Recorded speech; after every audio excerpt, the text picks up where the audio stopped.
Hello friends, स्वागत करता हूं आप सबका मेरे इस YouTube channel let's learn English. जैसा कि दोस्तों आपको बता दें कि इसका पहला नाम हिंदी इंग्लिश ट्रांसलेशन था। इंग्लिश हिंदी ट्रांसलेशन था और इस चैनल का नाम मैंने बदल कर लेट्स लर्न इंग्लिश कर दिया गया है। ठीक है, इसका नाम लेट्स लर्न इंग्लिश कर दिया गया है। तो आप लोग जान जाइए कि इस चैनल का नाम बदल गया है अब। तो दोस्तों आज हम लोग एक नए पैसेज को इंग्लिश में ट्रांसलेट करना सीखेंगे। ये आपका पैसेज दिया गया है, ठीक है। इसको हिंदी में ट्रांसलेट करना है। आप लोगों ने मैंने इस चैनल पर बहुत से हिंदी को इंग्लिश में और इंग्लिश को हिंदी में कैसे ट्रांसलेट करते हैं इसको समझाया हुआ है और बहुत से लोगों ने अपना प्यार दिया, उससे सीखा कि वो कैसे ट्रांसलेट होता है, ग्रामर के किन नियम को। ठीक है दोस्तों, तो इसी सीरीज़ में एक और पैसेज ये है। और आपको बता दूं दोस्तों, यदि आप इंग्लिश में कमज़ोर हैं, इंग्लिश ग्रामर आपकी बहुत वीक है, तो बिल्कुल आप इस चैनल को फॉलो कर सकते हैं, जिससे आपकी ग्रामर एकदम मजबूत हो जाएगी। आपको टेंस नहीं आ रहा है, आप जाके देखिए, मैंने टेंस को प्रैक्टिस कराया है। ठीक है, और मैं टेंस को एक अलग तरीके से ला रहा हूँ, जहाँ पर कोई भी बच्चा हो, क्लास 6, 7, 8, 9, 10, 11, 12, चाहे ग्रेजुएशन तक या कंपटीशन तैयारी करने वाले क्यों ना हो, उनके लिए भी ग्रामर अब इतना ईजी तरीके से पढ़ाने वाला हूँ जिससे आपकी इंग्लिश एकदम अच्छी हो जाए। तो आप लोग इस चैनल से बने रहिए, जिससे आपको कोई भी दिक्कत ना हो ग्रामर में सीखने में। ठीक है, तो चलिए स्टार्ट करते हैं। ये पैसेज हम लोग इंग्लिश में ट्रांसलेट करना सकते हैं। कहा जा रहा है कि कठिन परिश्रम ही सफलता की चाबी है और एक पुरानी परंतु सच्ची कहावत है जो अंतहीन पीढ़ियों तक सही रहेगी। बहुत से लोग कठिन परिश्रम से भागते हैं और अपने निकम्मेपन को बेकार के विचारों से छिपाने की कोशिश करते हैं। उदाहरण के रूप में, जैसे कि वे जीवन की विपन्नता और असफलता के लिए भाग्य को जिम्मेदार मानते हैं और पूर्ण रूप से खाली बैठने के झूठे बहाने गढ़ते हैं। तो ये एक मोरल स्टोरी है, नैतिक कहानी है, इसी को हमें ट्रांसलेट करना है। तो देखिए, पहला लाइन देखिए क्या कहा जा रहा है। कठिन परिश्रम ही सफलता की चाबी है। ठीक है, आप लोगों ने फ्रेज सुना होगा, फ्रेजल वर्ब है, आइडियम्स और फ्रेजल वर्ब, तो उसी रूप का ये भी है। ठीक है, तो जीवन, ये सब्जेक्ट क्या है, प्रेजेंट का है हूँ हो, प्रेजेंट में आता है। अब कौन है, सब्जेक्ट कौन है, पहले हमारे बनाने का, किसी भी सेंटेंस को बनाने का बेसिक फॉर्मूला क्या होता है, पहले सब्जेक्ट लिखिए, हो गया, उसके बाद हेल्पिंग वर्ब लिखिए, उसके बाद वर्ब लिखिए, ऑब्जेक्ट लिखिए प्लस अदर वर्ड, यही तरीका होता है। ठीक है, तो हम इसमें भी ढूंढेंगे कौन ऐसा सब्जेक्ट कौन है। तो कौन है, कठिन परिश्रम है। भाई सफलता की चाबी है तो कौन है, कठिन परिश्रम ना। तो क्या कहेंगे, हार्ड वर्क। क्या बोलेंगे, हार्ड वर्क। Hard work. अब प्रेजेंट टेंस में है हूँ हो आया ना। अब प्रेजेंट टेंस में आया है तो इसमें कोई वर्ब नहीं है, तो इज एम आर का लगा कर प्रयोग बनाएंगे। तो इज, हार्ड वर्क कोई काउंट कर सकता है नहीं, ये प्लूरल नहीं है, इसलिए सिंगुलर मांगे। जो चीज़ें नहीं काउंटेबल हो सकती हैं, नहीं गिन सकते, जैसे वाटर नहीं काउंटेबल है तो इसलिए सिंगुलर मानते हैं। सीनरी मतलब दृश्य, वो भी अनकाउंटेबल है। ठीक है, तो यहाँ पर हार्डवर्क, कठिन परिश्रम, कोई गिनती नहीं कर सकती है, किया सकता है कि भाई हार्डवर्क कितना कठिन होता है, इसलिए इसे सिंगुलर मानते थे, इज लगेगा। हार्डवर्क इज क्या है, इज मतलब है क्या है भाई, देखिए क्या है, सफलता की चाबी है। हो गया, द की ऑफ, क्या बोलेंगे, the key of success, the key of success. ठीक है, और हम सिंगल इनवर्टेड कॉमा लगा देंगे जैसे उसने लगाया था। Hard work is the key of success. कठिन परिश्रम क्या भाई, hard work is the key of success.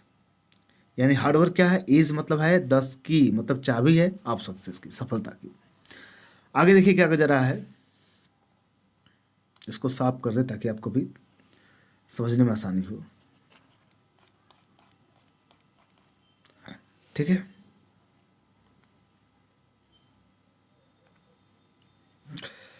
अभी देखिए क्या कहा जा रहा है। एक पुरानी परंतु सच्ची कहावत है जो अंतहीन पीढ़ियों तक सही रहेगी। अंतहीन पीढ़ियों मतलब जिसका अंत नहीं होगा, ऐसी पीढ़ियों तक। ठीक है, तो अब क्या है, चाबी है, is the key of success. अब क्या है ये, एक पुरानी परंतु सच्ची कहावत है।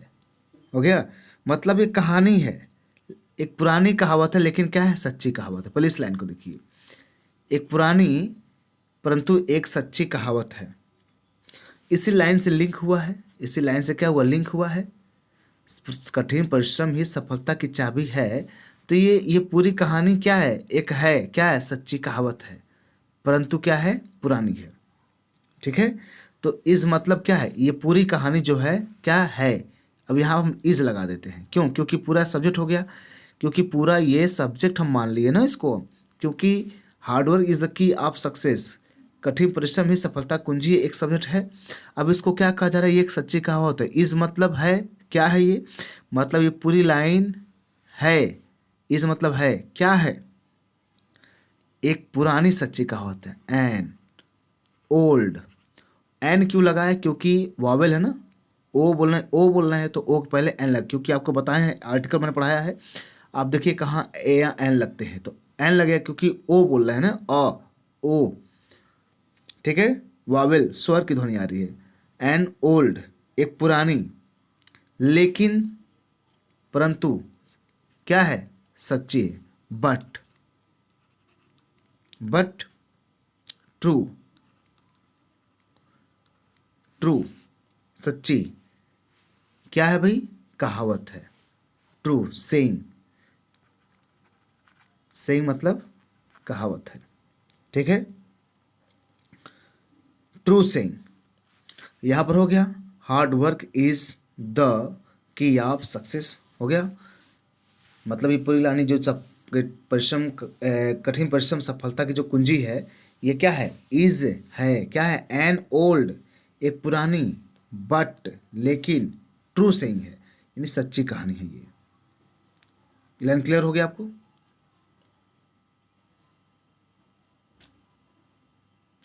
अब आगे बढ़ते हैं हम लोग।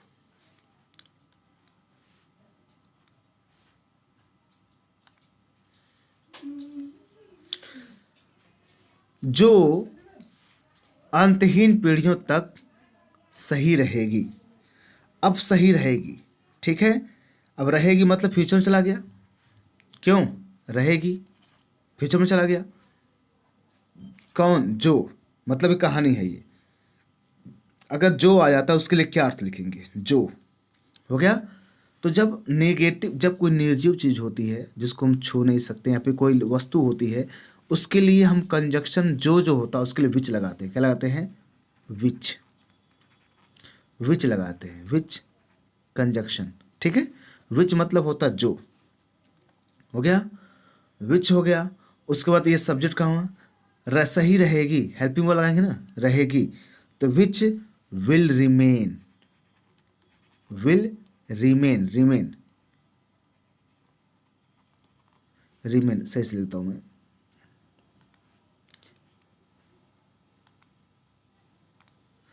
विल रिमेन हो गया, REMAN, जो रहेगी, विल रिमेन मतलब रहेगी, क्या रहेगी, हो गया, अंतहीन पीढ़ियों तक सही रहेगी, सही रहेगी ना, हो गया। तो सही रहने क्या बोलते हैं, वैलिड बोलते हैं, वैलिड हो गया। सही को हम ट्रू भी बोल सकते हैं या वैलिड भी बोल सकते हैं। वैलिड मतलब होता क्या, वैलिड मीन्स होता है जो सही हो, सबके लिए उचित हो, VALID, वैलिड। कब तक, हो गया, सही, विच विल रिमेन वैलिड, हो गया, विच रिमेन वैलिड। उसके बाद क्या भाई, कब तक, कब तक सहेगी, टेल दिया ना, टिल मतलब अंतिम पीढ़ियों तक, हो गया। तो क्या बोलेंगे, टिल। टिल मतलब तक, हो गया। टिल अंतहीन पीढ़ियों तक, हो गया। तो क्या द एंडलेस बोलते हैं, पीढ़ियाँ मतलब जनरेशन होता है, एंडलेस मतलब होता है अंतहीन जिसका अंत ना हो। तो टिल द एंडलेस, एंडलेस मतलब जो कभी ना खत्म हो, जनरेशन, पीढ़ियाँ मतलब जनरेशन, हो गया। GENERATIONS, जनरेशन्स, ठीक है। जो अंतहीन पीढ़ियों तक सही रहेगी, which will remain weld till the generation, हो गया, जब तक जनरेशन, ओके। ये हो गया आपका, यानी रहेगी। बहुत से, अब आगे बढ़ते हम लोग। बहुत से लोग कठिन परिश्रम से भागते हैं। बहुत से लोग क्या करते हैं, कठिन परिश्रम से भागते हैं। बहुत से लोग, अब कठिन परिश्रम से भागते हैं, तो बहुत से लोग, इसको क्या कहेंगे हम, मेनी पीपल। मेनी पीपल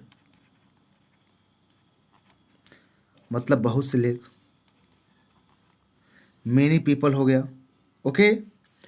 अब ता है ती है किस टेंस में आता है, भागते हैं, खाते हैं, पीते हैं, दौड़ते हैं, ये किस टेंस से, प्रेजेंट डिफिनिट में ना, प्रेजेंट डिफिनिट में। तो ये मेनी पीपल क्या है, प्लूरल है, इसके साथ वो भी प्लूरल लगता है प्रेजेंट डिफिनिट में। तो क्या बोलते हैं, स्केप, इसके में भागना, ESCAPE, स्केप, ESCAPE, स्केप, भागते हैं किससे, फ्रॉम हार्ड वर्क से। लोग कठिन परिश्रम से, from hard work, hard work से भागते हैं। Many people escape from hard work, हो गया। और अपने निकम्मेपन को बेकार के विचारों से छिपाने की कोशिश करते हैं। अब देखो भाई, ये भी ताहती है ना, कोशिश करते हैं, हो गया। अब लोग क्या करते हैं, अपने विचारों को, अपने निकम्मेपन को बेकार के विचारों से छिपाने की कोशिश करते हैं।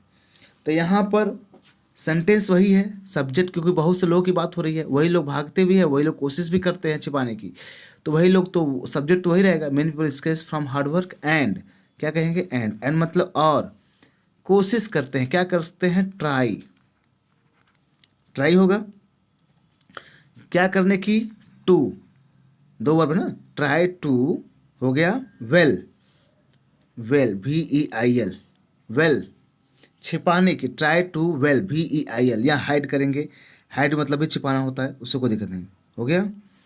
ट्राई टू वेल, क्या छिपाने की कोशिश करते हैं, क्या, अपने निकम्मेपन को, हो गया, बेकार के विचारों से। तो अपने निकम्मेपन को ना, well there, there, try to well, कोशिश करते हैं, टू वेल छिपाने की, दियर क्या, दियर अपने लेजीनेस को, निकम्मेपन को, लेजीनेस, ओके, छिपाने की कोशिश करते हैं, किसमें, बेकार के विचारों से, बेकार के विचारों से, हो गया। तो क्या बोलेंगे, अंडर, अंडर द, बेकार के विचार, under the myths, myths, myths मतलब झूठे यानी बेकार, ऑफ फ्यूटाइल,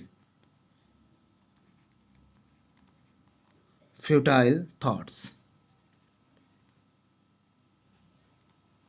थॉट से, मतलब ट्राई टू वेल, कोशिश करते हैं छिपाने की अपने लेजीनेस को, अंडर किसके, किससे भाई, द मिथ्स ऑफ फ्यूटाइल, यानी बेकार के जो, हो गया, विचारधाराएं होती हैं, मिथ्स होते हैं, उससे, ओके, बेकार की जो विचारधाराएं होती हैं उससे छिपाने की कोशिश करते हैं। फिर उदाहरण के लिए, उदाहरण के रूप में, जैसे कि वे जीवन की विपन्नता और असफलता के लिए भाग्य को जिम्मेदार मानते हैं। और वही लोग क्या करते हैं, जिम्मेदार मानते हैं। हो गया, वही लोग जिम्मेदार मानते हैं कि विपन्नता है, मतलब वो गरीब हैं, असफल हैं अपने भाग्य को। तो फॉर एग्जाम्पल, मत उदाहरण के लिए हम क्या कहेंगे, for example, for example, okay. उदाहरण के लिए क्या कहा जा रहा है, दे मतलब वही लोग है ना, वही लोग क्या करते हैं उदाहरण के रूप में, उदाहरण के लिए या उदाहरण के रूप में ये हो गया, वे मतलब वही लोग, दे कहेंगे दे, हो गया, मानते हैं, हो गया, दे मानते हैं जीवन की पूर्णता और असफलता के लिए भाग्य को जिम्मेदार मानते हैं। ये प्रेजेंट इंडेफिनिट में है ना, कि भाई ये भी प्रेजेंट इंडेफिनिट में है, मानते हैं, करते हैं। तो प्रेजेंट इंडेफिनिट में है तो इसे कैसे बनाएंगे हम लोग, दे बेस, बेस मतलब होता मानना, या दे एक्सेप्ट भी कर सकते हैं, यानी दे एक्सेप्ट वे स्वीकार करते हैं, हम मानते हैं क्या, देयर मानते हैं या स्वीकार करते हैं, their tattered position, tattered TATTERED, tattered, tattered position,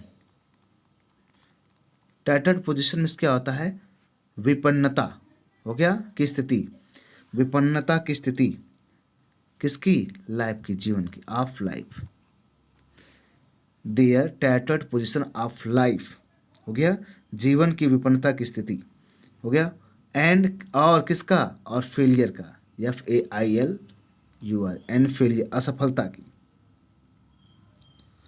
किस पर, ऑन, किस पर मानते भाई, भाग्य पर, यानी भाग्य को, ऑन डेस्टिनी,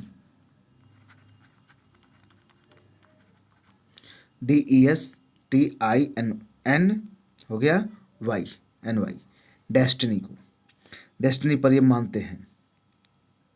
ओके, तो देखिए फॉर एग्जाम्पल, उदाहरण के रूप में, दे बेस वे लोग मानते हैं क्या, their tattered position of life, tattered मतलब विपन्न स्थिति जीवन की, एंड फेलियर और असफलता, ऑन डेस्टिनी भाग्य को, हो गया, भाग्य को मानते हैं, और पूर्ण रूप से खाली बैठने के झूठे बहाने करते हैं, एंड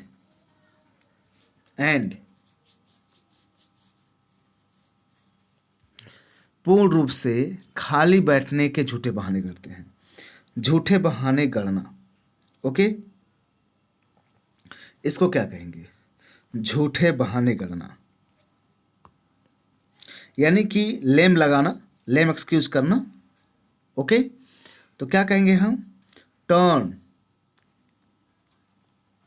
हो गया, टर्न मतलब होता गढ़ना या बदलना, रूप देना, टर्न, हो गया, to take a lame exercise, झूठे बहान, लेम एक्सक्यूजेस,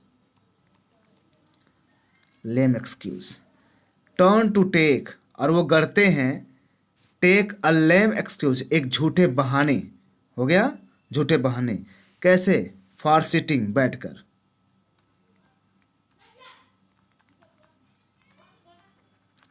फॉर सिटिंग, हो गया, पूर्ण रूप से, पूर्ण रूप से, कंप्लीटली आइडल,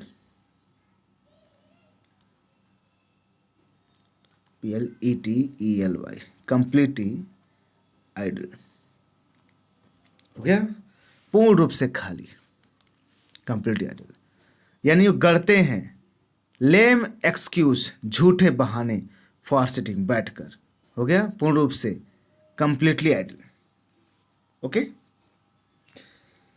तो ये रहा आपका ट्रांसलेशन, थोड़ा बड़ा है दोस्तों, लेकिन आप लोग इसको पहले हिंदी वाले को लिख लीजिएगा और फिर कोशिश करिएगा खुद से ट्रांसलेट करने की, तभी आप अच्छी तरह से कर पाएंगे, ओके। इसमें कई ऐसे वर्ड मीनिंग आए हैं जिसमें आप फंसेंगे, लेकिन आप लोग बना लेंगे, ठीक है दोस्तों। तो आप लोग सोचिएगा, इस पर काम करिए, और ग्रामर का पोर्शन चल ही रहा है, ग्रामर हम लोग पढ़ा रहे हैं ताकि आप लोग ग्रामर को अच्छी तरह समझें, क्योंकि ग्रामर जब तक नहीं पढ़ेंगे तब तक आपको मान के चलिए ट्रांसलेशन तो बड़ी मुश्किल हो जाता है पकड़ पाना कि किस में हो जाएगा। ओके, तो दोस्तों मिलते हैं हम लोग नेक्स्ट वीडियो में, तब तक के लिए नमस्कार। ओके।